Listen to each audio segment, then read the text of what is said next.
Bienvenidos nuevamente, hermanos y amigos, a nuestra cita semanal con el Pastor Andrés. Espero que hayan tenido una semana espectacular de la mano de nuestro Señor y continuamos entonces nuestro estudio. Damos la bienvenida a todas aquellas personas que se han suscrito al canal de YouTube del Pastor Andrés y a todos aquellos que nos siguen a través de las redes sociales, en la cuenta de Instagram a Pastor Andrés y en Facebook también al Pastor Andrés. Recuerden que la idea es que juntos podamos compartir el mensaje y que juntos podamos llegar a muchas personas que no conocen de Dios y que necesitan escuchar que existe una solución, que existe una respuesta. Continuamos hoy entonces con el capítulo 10, vamos a terminarlo hoy, viendo entonces las instrucciones acerca del viaje que Jesús ordena a los apóstoles que se pongan en marcha y que sirve para la aplicación de nuestra vida en el día a día de nuestra actualidad. Que seas tú, Señor, quien toma control de nuestra mente, de nuestras almas, de nuestras emociones, y que sea solo tu voz, Señor, la que escucha en nuestros oídos. Abre nuestros oídos, abre nuestros ojos, y que seas solo tú el que abre nuestra mente. Vámonos entonces. La semana pasada terminamos en el versículo 21 que decía, en el versículo 20. Empecemos desde el 19, porque cuando los arresten no se preocupe por lo que van a decir o cómo van a decirlo. En ese momento se les dará lo que han de decir, porque no serán ustedes los que hablen, sino el Espíritu de su Padre hablará por medio de ustedes. El hermano entregará a la muerte al hermano y el padre al hijo. Los hijos se rebelarán contra sus padres y harán que los maten. Por causa de mi nombre todo el mundo los odiará, pero el que se mantenga firme hasta el fin será salvo. Aquel que se mantenga firme hasta el fin será salvo. Esa es nuestra misión actualmente. En medio de este mundo, en medio de todas las voces, en medio de todo el bullicio que ensordece la verdadera voz que tenemos que escuchar, que es la de Dios, nosotros tenemos que aprender a permanecer firmes, siendo uno con Jesús para poder llegar al Padre y poder ser verdaderos hijos del Dios del cielo, para poder dar testimonio de su amor. No se deje intimidar por las demás personas, no se deje intimidar por lo que el mundo piensa, lo que el mundo dice. Lo único que debe mover nuestra alma y lo único que debe mover nuestra vida es la voz de Dios a través de su bendita palabra, que es la luz de nuestros pies, que es la luz de nuestros ojos, que es la energía y que es la vida en sí, que llega a nosotros, y lo vamos a ver más con lo que seguimos leyendo aquí en los ejemplos. Versículo 23. Cuando los persigan en una ciudad, huyan a otra. Les aseguro que no terminarán de recorrer las ciudades de Israel antes de que venga el Hijo del Hombre. Y Jesús estaba refiriendo que comenzaran a leer. Existen muchas interpretaciones bíblicas, muchas interpretaciones teológicas acerca de este versículo que no nos podemos poner a estudiar ahora. Algunos dicen que lo que Jesús estaba refiriendo es en tiempo futuro, en que comienza con los apóstoles, seguimos después con el nacimiento de la iglesia primitiva hasta la actualidad, y que se prolonga, que se esparce la semilla de ese evangelio hasta que llegue en la segunda venida Jesús a tomar posesión de esta tierra nuevamente. Otros dicen que simplemente se refería al viaje antes de su muerte y de su resurrección. Eso no es lo importante. Lo verdaderamente importante es que si en un lugar nos rechazan, a otro vamos, porque donde en una puerta se abre, Dios abrirá la otra, y donde un mensaje no es escuchado, otra persona lo querrá escuchar. Eso es lo que verdaderamente importa, sacando el texto y llevándolo al texto literalmente. Número 24. El discípulo no es superior a su maestro, ni el siervo superior a su amo. Basta con que el discípulo sea como su maestro y el siervo como su amo. Si al jefe de la casa lo han llamado Belcebú, ¿cuántos más a los de su familia? Póngale mucho cuidado a este versículo. Fíjense lo que dice. Basta con que el discípulo sea como su maestro. La idea no es que el discípulo sea superior a su maestro. Y Dios está hablando de ese maravilloso don de la humildad, y sobre todo hablando espiritualmente. El objetivo que Jesús quería que los apóstoles enseñaran a las demás personas era no que llegaran a ser más que ellos, y eso aplica para nosotros y también aplicaba para ellos en ese momento en el particular. Y no era que ellos llegaran a ser mayores que Jesús, sino que deberíamos llegar a ser igual a Jesús en su actitud, en su armonía, en su manera de compartir, en su manera de vivir, en su manera de comportarse ante el mundo para poder dar un testimonio real y poder ser un ejemplo ante a todas las personas que nos están viendo. Por eso nosotros tenemos que ser ejemplo en todos los lugares. Usted no puede ser uno en la iglesia, otro en el trabajo, otro en su lugar de diversión, otro en otro estado si usted se va de viaje, otro en su país. No, nosotros tenemos que ser íntegros, tenemos que ser una sola persona y sea el Espíritu de Dios el que une toda nuestra existencia y todo nuestro interior para poder ser verdaderos hombres, verdaderos capataces, verdaderos soldados, verdaderos generales del ejército de Dios y poder dar un testimonio de luz.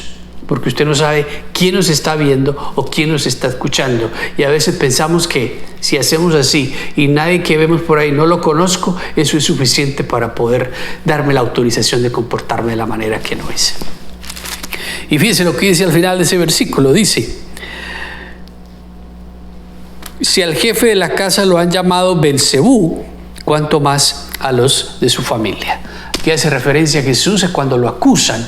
A él, a Jesús, que es el jefe de la casa, el jefe de lo que está pasando. Belcebú, otro nombre que tiene otras connotaciones y otros significados, pero que en este caso significaba Satanás. Estoy diciendo, si a Jesús mismo, lo que Jesús le está diciendo a los discípulos y nos está diciendo a nosotros es: si a mí me dijeron y me señalaron y dijeron que yo expulsaba demonios en el nombre de Satanás, ¿cuánto más se lo van a decir a ustedes? Entonces, no se asuste, no le parezca muy raro que alguien lo señale y le diga que usted es lo que no es, porque eso hace parte de compartir el Evangelio y de cómo la gente lo puede rechazar y de cómo las tinieblas, el reino de las tinieblas quiere extinguir el reino de la luz que somos nosotros. Así que no tengan miedo, porque no hay nada encubierto que no llegue a revelarse, ni nada escondido que no llegue a conocerse.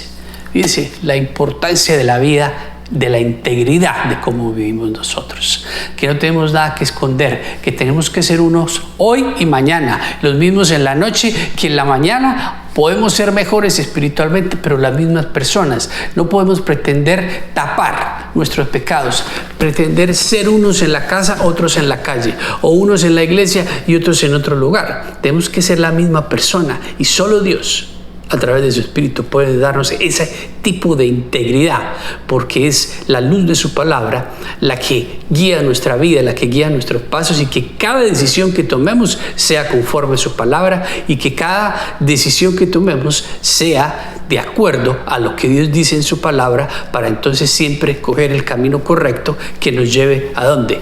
Hacia Él, para poder entonces extinguir el reino de la oscuridad, el reino de las tinieblas, y poder traer la luz a todos esos lugares. Sigamos. No teman a los que matan. 27. Lo que les digo en la oscuridad, díganlo ustedes a plena luz. Lo que se les susurra al oído, proclámenlo desde las azoteas. Recuerden que en ese tiempo era prohibido eso, y el Imperio Romano oprimía el estilo de, digámoslo, de libertad de expresión. Y por eso Jesús le dice: lo que yo a veces les tengo que susurrar a ustedes, para que la gente, usted ahora parece en lo más alto del edificio, en la azotea, y proclámelo con speakers, con tambores, con timbales, con lo que sea, pero que todo el mundo llegue a escuchar el mensaje de que hay una respuesta, de que hay una solución, y que se llama Jesús, y que existe un libro que se llama la Biblia, que es el manual del fabricante, donde podemos encontrar todas las respuestas de nuestra vida. Eso es lo que significa lo que Jesús está diciendo ahí. Número 28. No teman a los que matan al cuerpo, porque no pueden matar al alma. Teman más bien al que puede destruir el alma y el cuerpo. Usted no le tiene que temer a Satanás, porque si nosotros tenemos el Espíritu de Dios en nuestra vida, nada ni nadie puede estar en contra de nosotros por más que se opongan. Usted al único que tiene que temerle es a Dios, porque es Él el que tiene el control de su vida. Es Él el único dueño de su existencia y la de los suyos. Y por eso, cuando usted vive una vida de integridad, cuando usted vive una vida de luz, usted no tiene nada que preocuparse, porque usted sabe que el Dios del cielo sabe todo lo que usted está haciendo y usted no tiene ningún temor, porque el ángel del Señor acampa donde están los justos y vienen siempre a su ayuda. No se le olvide eso, aplíquelo todos los días y usted verá cómo puede cambiar su vida. Número 29. No se venden 2 gorriones por una monedita, sin embargo, ni uno de ellos caerá a tierra sin que lo permita el Padre. Y Él les tiene contados a ustedes aún los cabellos de la cabeza. Así que no tengan miedo, aunque valen más que muchos gorriones. Toma el ejemplo de los gorrioncitos, que era el animalito más débil y el más económico para comprar. Por eso decía, si el Señor tiene compasión de estos animalitos y es a través de su voluntad que Él permite que caigan o que les pase lo que les tenga que pasar, cuánto más nosotros. Y dice que hasta los cabellos de nuestra cabeza los tiene contados y que nada llegará a nosotros que no llegue primero a Él. Ese tipo de seguridad nadie se la puede vender. Ese tipo de seguridad nadie se la puede asegurar en ningún tipo de póliza o en ningún tipo de ejército, porque solo el Dios del cielo, sus ángeles y todo su poder y toda su fortaleza puede defender nuestro hogar, puede defender nuestra casa, puede defender nuestra familia, puede defender nuestro hogar, puede defender nuestro trabajo. Solo Él. Por eso usted al único que debe temer y al único que le tiene que rendir las cuentas es a Él, y su vida solo debe ser y girar en torno a Él, y solo se rinde ante Él, porque de esa manera usted es donde va a encontrar lo que necesita encontrar, quien formará en usted esa fuerza, esa energía suficiente para usted poder ir y hacer lo que tiene que hacer de la manera que lo tiene que hacer. Número 32. A cualquiera que me reconozca delante de los demás, yo también lo reconoceré delante de mi Padre que está en el cielo. Póngale mucho cuidado a ese versículo. Todo aquel que me reconozca delante de los demás, yo también lo reconoceré delante de mi Padre que está en el cielo. Pero a cualquiera que me desconozca delante de los demás, yo también lo desconoceré delante de mi Padre que está en el cielo. Otra vez, la vida de integridad, de qué es lo que verdaderamente somos interiormente. ¿Qué es lo que verdaderamente hay en nuestro interior? ¿Qué es lo que mueve nuestra vida? ¿Qué es lo que hace que nos levantemos? ¿Qué es lo que hace que tomemos las decisiones? ¿Qué es lo que hace que tomemos el camino del bien? Fíjese, si usted es de los del servicio secreto del cielo, ahí está la advertencia. Si usted niega a Dios por temor, por vergüenza o por cualquier otra cosa, téngalo por seguro que Él lo va a negar cuando llegue el momento del Padre. Por eso nosotros tenemos que ser uno, no podemos ser otras personas. Y si lo tenemos a Él, Él será nuestra verdadera fortaleza, Él será nuestra verdadera arma para poder entonces nosotros ir y batallar día a día donde tengamos que ir, con la frente en alto y con la mirada hacia el frente y con el pecho como águila, listo para la batalla. ¿Para qué? Para poder entonces extinguir el reino de las tinieblas sin temer nada, porque es Él el que tiene el control toda nuestra vida y toda nuestra existencia. 34. No creo que he venido a traer paz a la tierra. No vine a traer paz sino espada, porque he venido a poner en conflicto al hombre contra su padre, a la hija contra su madre, a la nuera contra su suegra. Los enemigos de cada cual serán los de su propia familia. ¿A qué se refiere esto el Señor?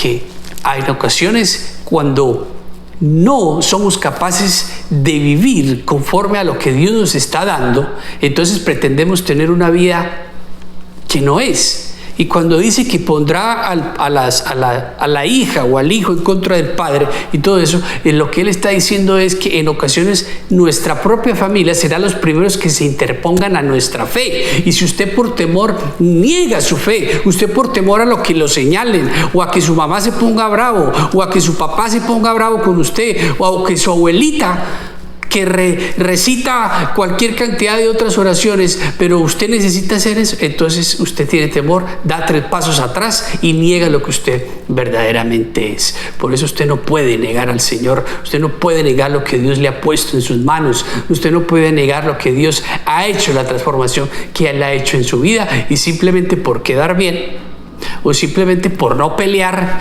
o para que no haya conflicto, es que eso, qué pereza pelear, entonces usted se comporta de la manera que no es, pretendiendo ser una persona que usted no es.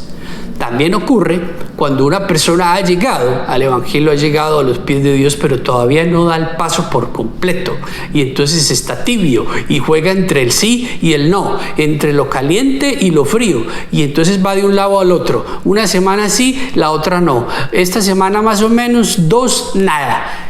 Eso tampoco puede ser así, porque entonces en su vida existirá un conflicto, y cuando ese conflicto aparece en su vida es cuando todos los problemas se le vienen y usted queda con la cabeza grande, se jala los pelos, levanta la cabeza al cielo y le dice: Señor, ¿por qué me metiste en esto?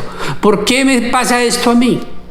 No levante esa oración que no tiene sentido. Primero reflexione y vea qué es lo que usted ha hecho, cuáles son las decisiones que ha tomado, cómo se ha comportado y qué es lo que lo ha llevado a ese presente y a ese momento. Entonces usted se hace, como hombre que es, como valiente varón que es, usted se hace propio de sus errores, los acepta, pide perdón y hace lo que tiene que hacer.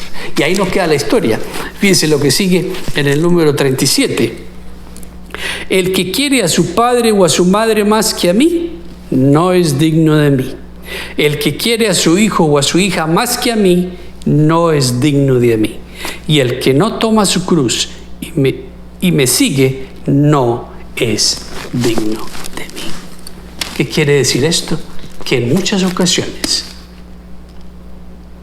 tendremos que escoger a Dios por encima de nuestros padres cuando ellos nos rechacen y no acepten nuestra fe. Y eso no es motivo de ninguna traición ni motivo de ninguna discordia para ellos, pero para la familia sí. Pero nosotros tenemos que demostrarle a Dios que Él es lo más importante en nuestra vida. Y alguien podría decir: sí, pero es que mis padres son lo más importante, ¿yo cómo voy a pelear con ellos? ¿Yo cómo? El Señor lo está diciendo, porque usted tiene que vivir conforme a lo que cree. Si usted dice que es un cristiano, si usted dice que es un hombre, una persona de fe, que Jesús es su Señor, que Jesús es su Salvador, usted tiene que vivir conforme a eso. Y así lo rechacen, así su propia familia le cierre la puerta de la entrada y no lo deje llegar al umbral, eso no puede ser motivo para que usted renuncie a su verdadera fe, porque ya Jesús lo ha dicho: si usted me niega a mí, yo te negaré a ti el día del juicio, cuando lleguemos todos juntos al Padre. Sigo. El que encuentre su vida la perderá, y el que la pierda por mi causa la encontrará. La manera más fácil de entender ese versículo es sabiendo que muchas veces pretendemos ganar nuestra vida con algo que verdaderamente no es, porque algo que aparenta ser algo que no es, porque es algo que aparentemente traerá mucha felicidad a mi vida, mucha abundancia, quizás mucho dinero por la oportunidad que es, pero cuando lo pongo en la balanza hacia el lado espiritual, hacia lo que es Dios, hacia lo que Él me exige, hacia lo que Él me pide, hacia cómo debo comportarme, hacia cómo debo ser yo en mi verdadero interior, va opuesto a esa oportunidad. Por eso cuando usted se encuentre en esa bifurcación del camino, usted ya sabe cuál decisión tiene que tomar. Nada ni nadie le podrá traer la paz, la prosperidad, la abundancia, la alegría, el gozo que le traerá Dios a usted mismo y a todo su hogar. No escoja lo que parece ser oro, pero no lo es. No se deje engañar, que no todo lo que brilla es oro y no todo lo que usted escucha o ve es verdad. Lo único que es verdad es esto. Usted todo lo lleva al filtro de la palabra, lo pasa por aquí y de esa manera usted toma la decisión. Quien lo recibe a ustedes me recibe a mí, y quien me recibe a mí recibe al que me envió. Mucho cuidado con esto. El que lo recibe a ustedes me recibe a mí, y el que me recibe a mí recibe al que me envió. Recuerden que en las cosas espirituales lo más importante siempre es Dios. No somos nosotros el objeto, nosotros somos simplemente el instrumento. Siempre el objetivo y lo más importante será que la salvación, la gracia, el mensaje del Evangelio. Nosotros somos simples transportadores, instrumentos, mensajeros de ese mensaje de vida que la gente necesita escuchar. Por eso Jesús dice, cuando usted vaya a la casa, si lo reciben, me recibieron a mí. Y una vez lo reciban a Él, reciben al Padre. Porque nosotros somos uno con Jesús para poder llegar al Padre. Y cuando somos uno con Jesús, entonces también somos uno con el Padre. De esta manera, el verdadero valor, lo que verdaderamente importa, es que lo que la gente recibe no es a nosotros y no es lo que nosotros le estamos diciendo, sino que lo que la gente verdaderamente recibe es a Dios mismo. No pierda de vista eso. Es a Él mismo. Ese es el verdadero mensaje, recibirlo a Él. 41. Cualquiera que recibe a un profeta, por tratarse de un profeta, recibirá recompensa de profeta. Y el que recibe a un justo, por tratarse de justo, recibirá recompensa de justo. Este versículo podríamos quedarnos hablando mucho tiempo, pero la manera más sencilla de explicarlo es así. Dice, el que recibe a un profeta, recibirá recompensa de profeta. Y lo uno con la idea que acabo de explicar. ¿Qué significa eso? Cuando un profeta daba el mensaje, ¿cuál era el mensaje? La palabra de Dios. Cuando la persona acepta el mensaje del profeta, ¿a qué está aceptando? A Dios. Entonces, ¿cuál es la recompensa? Dios. ¿Cuál es la recompensa del profeta? Dios mismo. Dios mismo. Dios mismo. No existe nada ni nadie que valga más que el mensaje de salvación, que es Dios mismo el que viene a vivir en nuestra vida. Y después dice, el que reciba un justo recibirá recompensa de justo. Algo similar. ¿Quién es un justo? Un justo es una persona que vive conforme a los parámetros y que vive conforme a los principios y leyes que Dios establece en su palabra. Y dice que aquel que reciba ese justo, ¿qué va a recibir? Otra vez, a Dios mismo. A Dios mismo. Y ese regalo será lo que se convierta en la verdadera potencia de la persona para poderlo llevar al nivel que tiene que llegar. Y quien dé siquiera un vaso de agua fresca a uno de estos pequeños por tratarse de uno de mis discípulos, les aseguro que no perderá su recompensa. Y Jesús se refiere aquí, recuerda cuando Él da la orden al principio y dice, vayan a cada casa, no lleven nada, que donde usted entre, ahí le den agua, comida, etcétera, etcétera, etcétera. Porque mantener a una persona era costoso y de eso se trata. Entonces, el Señor dice, al que le dé siquiera un vaso de agua, lo más mínimo, no perderá su recompensa. Por eso cuando usted escuche el mensaje, sin importar de dónde viene, sea profeta, sea justo, sea lo que sea, como usted le quiera llamar, la recompensa será eso, que es Dios mismo, que viene a vivir dentro de nuestros corazones, que viene a vivir dentro de nuestra vida, a desatar nuestras cadenas, a desatar nuestros yugos y a permitir que podamos vivir esa vida en abundancia a la cual hemos sido destinados. Recuerde que la salvación comienza en la tierra, que la salvación comienza aquí, y usted vivir aquí, usted no debe ser del pensamiento falso que venden en la calle, que dicen, no, es que mientras que vivamos en este mundo yo tengo que sufrir y tengo que vivir muchas cosas malas. eso no es verdad y no es verdad. No me puedo poner a explicarlo todo, pero lo que usted tiene que rescatar de eso es que mientras usted viva con Dios y Él sea el sueño de su vida, Él sea la luz de sus ojos, Él sea la luz de su hogar y que lo permita que usted viva como tiene que vivir, conforme a su palabra, cumpliendo sus leyes, cumpliendo sus mandamientos, cumpliendo sus principios, usted no tendrá nada que temer, porque cuando la dificultad venga, Él estará ahí para sacarlo libre. Cuando venga la enfermedad, Él estará ahí para poderlo sanar. Cuando vengan las cosas oscuras, cuando vengan los problemas, cuando vengan las dificultades, usted podrá dormir y descansar en paz porque lo tiene a Él y solamente a Él. Por eso entonces la pregunta es, ¿cuánto de Él tiene usted? ¿Cuánto le ha abierto su corazón? ¿Cuánto le ha abierto su vida y cuánto lo ha dejado ser el dueño de toda su existencia? Que esta semana esa sea la reflexión. Permita que sea Él el único dueño de su vida, el único dueño de su mente, de su corazón. Que sea lo único que usted respira, que sea lo único que usted transpira y que deje lo que Él sea quien toma las decisiones en su vida a través del poder de su bendita palabra. Que tengan una semana espectacular, que el Señor los bendiga. Recuerde seguirnos a través de las redes sociales y no olvide que el ángel del Señor acampa donde están los justos, que somos usted y yo. Que el Señor los bendiga y los guarde, que el Señor los mire con agrado y les extienda su amor, que el Señor les muestre su favor y les conceda su paz.